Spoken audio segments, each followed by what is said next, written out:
Hey y'all, so in my recent video on monetization analysis for potential acquisitions, I was talking about the concept of monetization leverage. Essentially, how does your monetization stack up versus the competition and the other companies that are in your landscape?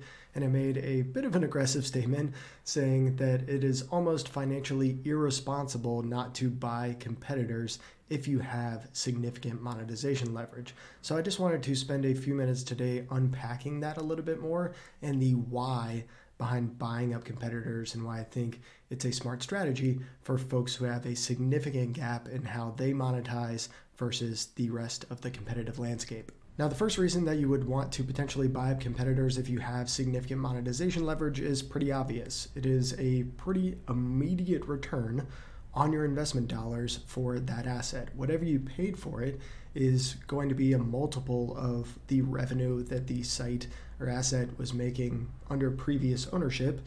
And if all you have to do is swap out affiliate links or put in some of the additional revenue streams that you have on your business in order to realize some of that additional growth and opportunity, those are things that you can implement immediately after acquiring the asset and not only increase the cash flow of the asset, but also the enterprise value of it almost immediately after close. And the second major reason is you now have way more negotiating power with your partners if you're buying up competitors. You now occupy a much bigger share of the pie and a bigger share of their spend wallet on their business. That increased negotiating power can let you ask for a lot of different things from your partners. One, you could potentially ask for commission increases if you occupy a larger share of their overall volume.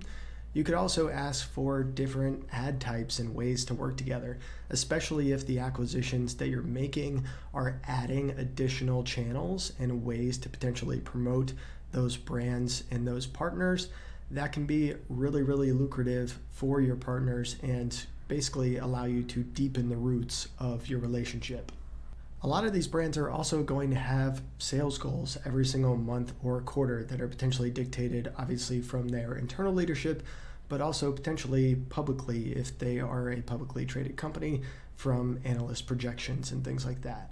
Oftentimes, if those brands have large affiliate programs and big partners that they work with, they'll put those sales goals in the form of spiffs in front of the large affiliates in the space. Essentially, a spiff is just a volume goal for meeting a certain target over the course of a month, a quarter, or whatever time frame that y'all agree upon. And typically, if you hit that spiff target, there is a lump sum bonus payout on top of the commission that you already receive. Obviously, the specific details of the spiff are going to be dependent on that negotiation between the partner and the affiliate, but those additional commission opportunities are out there.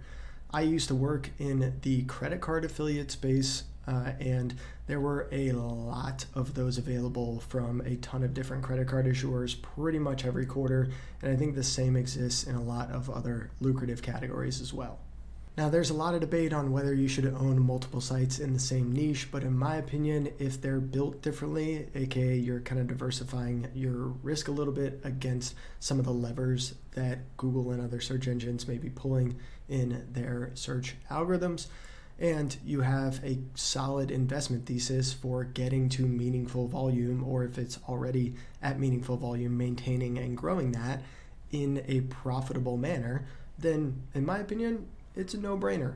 You see it all the time in a ton of different lucrative categories in the SEO space. Glenn Alsop actually just refreshed his really popular article on 16 companies that are dominating Google, where you can clearly see a lot of these huge parent companies that are buying up media assets that occupy spaces in similar landscapes and often are getting 5, 6, 7 results on page one for some really high volume, high ticket affiliate queries. These are just a few of the companies that are doing this well, probably the most prominent ones. I used to work for Red Ventures back in the day, And this is definitely a strategy that they deploy. If you have not seen this article, this is a really solid one to read through. It's a lengthy one, but really juicy with a ton of details and a lot of analysis around just how much of page one search results that these parent companies that own multiple assets in these same categories are occupying. So we'd love to hear y'all's thoughts in the comments below on monetization leverage and buying up competitors. And obviously, if you have any questions, really looking forward to the discussion, and I will see y'all in the next video.